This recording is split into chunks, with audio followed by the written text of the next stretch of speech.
Okay, so I guess I can tell you a little bit about what I'm doing. I'm gonna focus, and then since we're recording a little bit, I may as well chat. Absolutely love construction season. Nah, just kidding. I guess I don't mind construction season because it means it's sunny out. Construction season is like spring, summer months, a little bit of fall. They're not doing construction. It means it's too cold to do construction.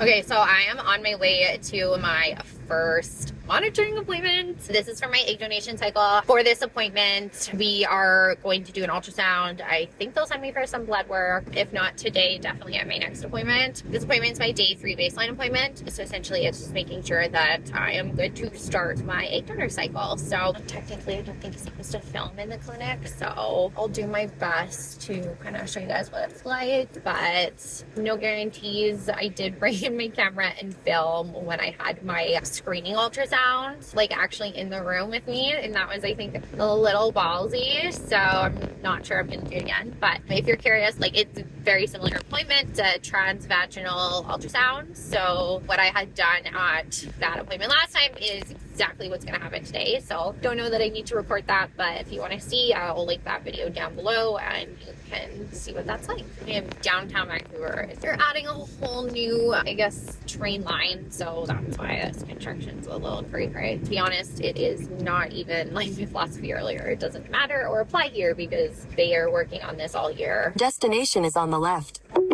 Destination's on the left. We're almost here. It's so close. I can see it up there. But yeah, what I was saying earlier is it doesn't matter here necessarily is if the sun is shining for construction season, because we are blessed to not have a lot of snow all year round, and it can just work all year round in that case on the train line. I was talking like your average construction, like road construction season. I'm from Alberta, so I forget we might not have the same construction season here. Right now it is time to find somewhere to park, which is always a nightmare. I could have probably taken transit, but that would have taken way longer. I was not prepared to leave work as early as I needed to today, so transit was not gonna happen. My car is thankfully fixed this time though, because the last time I had to come to the clinic for a screening appointment, my car was in the shop, so I had to take an Uber and a taxi. Okay, no parking. This is fun. Somehow, somewhere, somehow, we will find a spot. Oh my gosh, pedestrians everywhere, but obviously can't blame them. Oh, temporary loading zone. That sucks. Little trick for parking when you're going to Grace Fertility is parking actually at the Vancouver General Hospital. The cancer wing parking area is the closest, I believe, to the clinic, and then you can like just walk down the hill and go to the clinic. Hospital parking, I think, is typically cheaper than the city parking, but I could be wrong. But a lot of the street parking, you're blocked out from 3 to 6, or 3 to even 7 is totally fine, but then it just makes it harder because we don't know that I'll be out before 3. Ooh, I can park here. You know what? I'm gonna make sure I'm out by 3 because I am right in front of the clinic if I park here. Nice days of valet service for myself. My dad taught me how to parallel park like a champ. Got an hour to be in and out.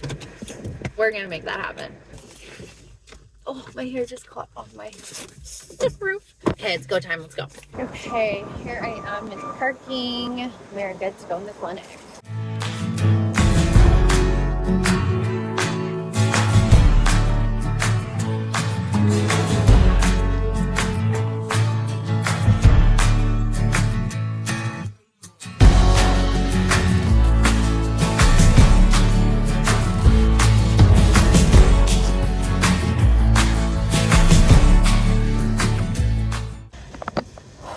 Now it's just that like awkward waiting time for the doctor to get here. This is one thing I love about this clinic is that the doctor actually does your ultrasounds, not an ultrasound tech. So I feel like that's just giving you like the best quality care you could possibly get.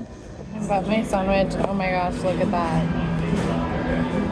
If you are going to Grace Fertility, this is literally like right next door.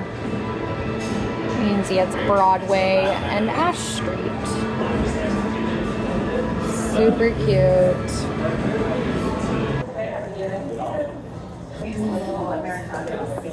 That's delicious. Yay! Woohoo! We did it. So it is 3 o'clock on the dot, and I was able to have my appointment, grab food, a little drink to go, because it is hot today in Vancouver. My car is telling me it's 25, and we're off just in time to not get towed. I'm gonna pull over here in a second and actually eat my food, because since we only had a couple minutes to spare after the appointment, I quickly went and grabbed my food next door at that cafe. Can't remember the name of it, to be honest. It's just like right across though. Here's a great parking spot. Okay, let's eat and chat about what just happened, because to be honest, I'm kind of disappointed. Just give me a second here. Let's try out this drink. And there's a good iced hibiscus tea. This sandwich, guys, is just to die for. I asked for pickled onions and it just looks so fresh and delicious.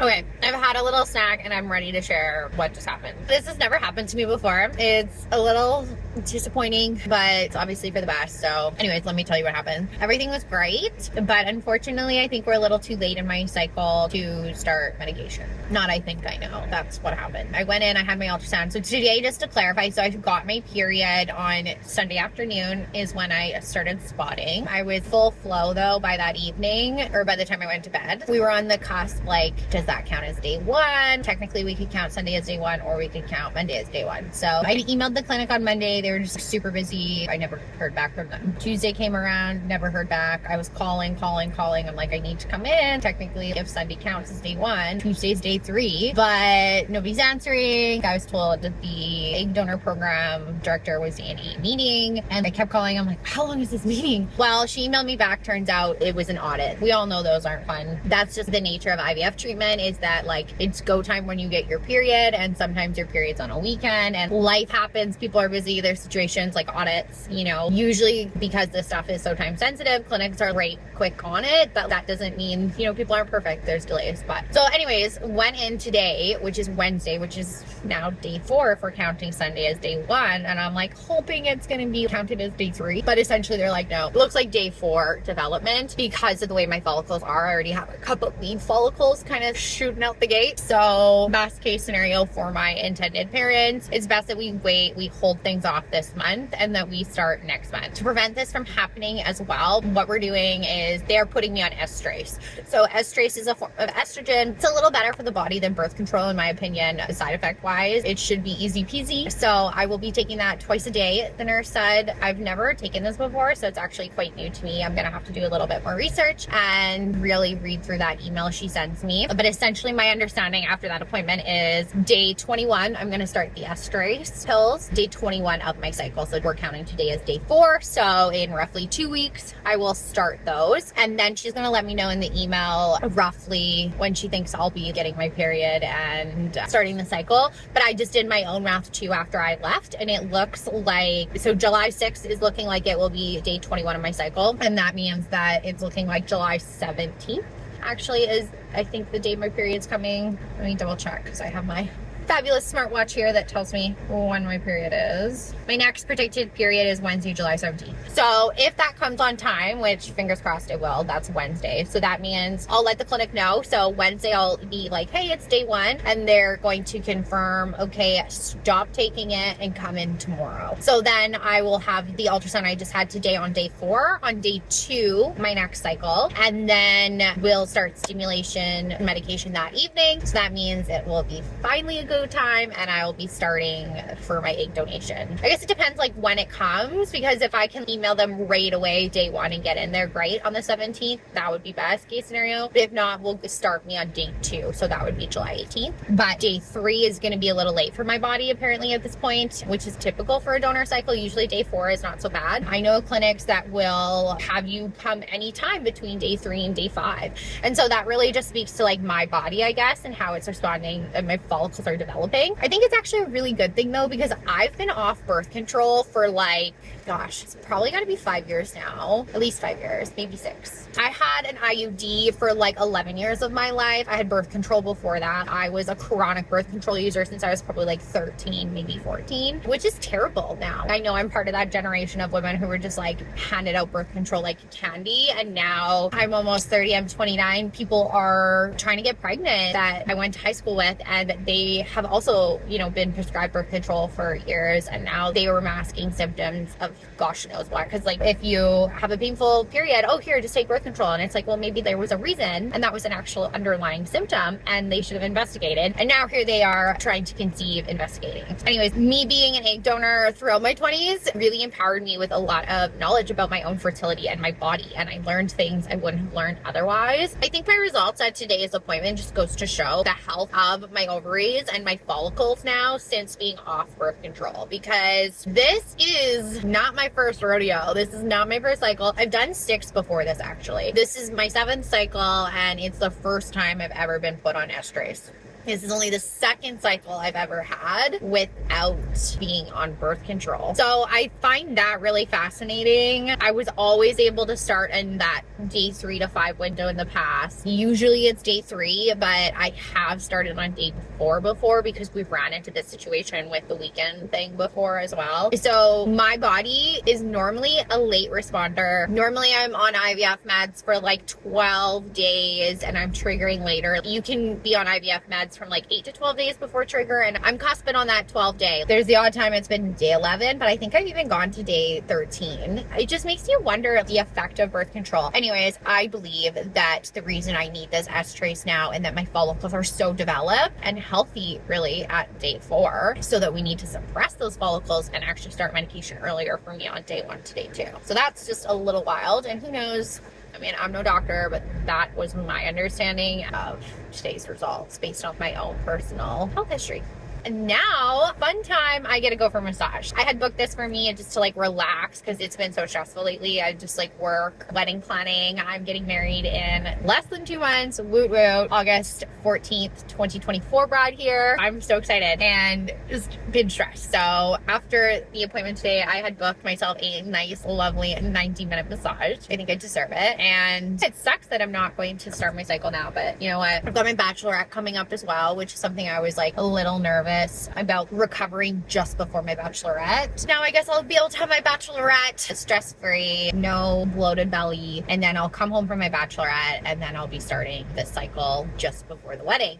And I actually did the math because I was like, oh no, am I gonna be super bloated for my wedding dress? And it looks like I should have about 2 full weeks after this cycle for the wedding. So it'll give me enough time to have my bloat come down and get wedding dress ready. Okay, let's go to my massage. I'm gonna take you guys with me. I am off to my massage appointment, and it's just something I'm entitled to through Canada's Human Reproduction Act. It's something that some people I think judge or might judge, like, why are you going for a massage and charging your intended parents for it? Well, because being an egg donor is stressful and it takes a lot of time and effort out of my life, not only physically and emotionally but financially. Like right now I need to spend gas. There's wear and tear on my car when I'm driving. It's not just like, yes, egg donation's free in Canada, and free I use loosely because nothing's free, but donors can't be paid. Donors are reimbursed. I think if you're donating, you're probably an altruistic person because it takes a special person to be able to give a part of yourself. I think regardless of if people are getting paid or not, or if they have a reimbursement system, it takes altruism to be a donor. Anyways, that's another little side rant. I like to do those. Follow me, Egg Donor Katie. Subscribe if you haven't already. I will share more of those. But yeah, get back on topic here. The assisted human reproduction regulations in Canada allow egg donors to be reimbursed for any expenses they incur throughout the egg donation process that they may or may not have incurred otherwise. I say may or may not have because one of the things that we're allowed to be reimbursed for is cell phones. I always use cell phones because I feel like it's the best example in terms of the gray area here. So I can submit my cell phone receipt for a reimbursement. Now, do I do that? I'll leave that up to you to wonder. But I'm entitled to if I wanted to, because there is a lot of communication, emailing, calls that I need to be available for 24/7 during the screening phase and the actual donation phase of my egg donor journey. So that's important. Some people are like, well, you're going to be using your phone and paying for that anyways, which Yes, that's true. But for some people, they might need to add a long distance plan. And since it's something we're entitled to and not paid for, this is kind of a nice like gift or bonus that I kind of see it as if I'm able to get reimbursed for it. Just like right now with my gas or mileage even. I could be entitled to mileage because of the wear and tear in my car. Am I going to charge that? I don't know. But I definitely will be submitting my gas receipt. And I'm going for this massage. I think I deserve it because, like I said, it's stressful to be an egg donor. There's a lot of coordination and moving parts. I had to totally rearrange my work day to day to make that happen because I was really hoping to hear back and to be there yesterday because that was essentially day 3. But I think your mental health really is something as a society we undervalue. I think it's something that we're starting to value more, and that's great. But my mental health, I need to be able to stay sane, to have a healthy body, to produce healthy eggs. And I know there's more to it than that.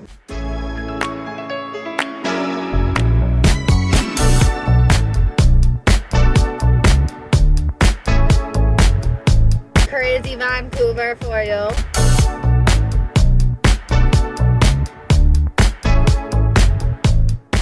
I don't know why this Tesla is honking when this person just wants to take that person's spot. He's got enough room to just pass him in the left lane. Oh, now this person's gonna come out all of a sudden behind me.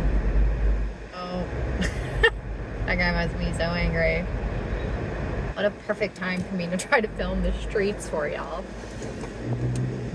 We made it. We are in Carrisdale. You are going to be in Vancouver for IVF treatment, or maybe you just live here and you're watching this and you want to know the best massage therapist ever. Send me a DM on Instagram or Facebook. I will hook you up. I'm not just going to post her info though, because she does have a lot of clients and she prefers people book when they're ready. Don't reach out to her unless you want an appointment in like a day or 2. I would try to book her initially like a week or 2 in advance because that's how my therapist back in Alberta used to be. And she's like, no, I get that. That's totally fine. She also does not work out of the clinic. She works out of her home. She's got a studio there. It is a little sketch, I think, for some people who are used to going to maybe fancy places, but I've got massages like all over the world, in Europe and Asia. Some of those places can be strange. Some of those massages can be strange. Like one time in Asia or Thailand specifically, I had like a 4-hand massage, which was 2 people using 4 different hands. Anyways, I'm totally open to trying new things. I had heard that she was really good from somebody I knew, and they did not lie. She apparently gets requested all the time from a bunch of UFC fighters and big gym guys because she is just so strong to like get in there. And oh my gosh, I've been seeing her for probably almost 3 years on and off, and I do not see anybody else if I don't have to. The only thing that sucks is I can't use her for my benefits because she's not a RMT in Canada. She is trained and certified from her home country, which is somewhere in Europe, I can't quite remember, and I don't want to get it wrong, but she is absolutely amazing and very affordable. So anyways, how do you submit that receipt then? Because I don't actually have a receipt from a studio. So she has like a receipt book that she will handwrite that for me, and then I'll also screenshot my e-transfer I sent her, and I will include both of those when I submit my expenses to the IPs. See you guys later. I hope you have a good rest of your day. I'm going to go enjoy my massage.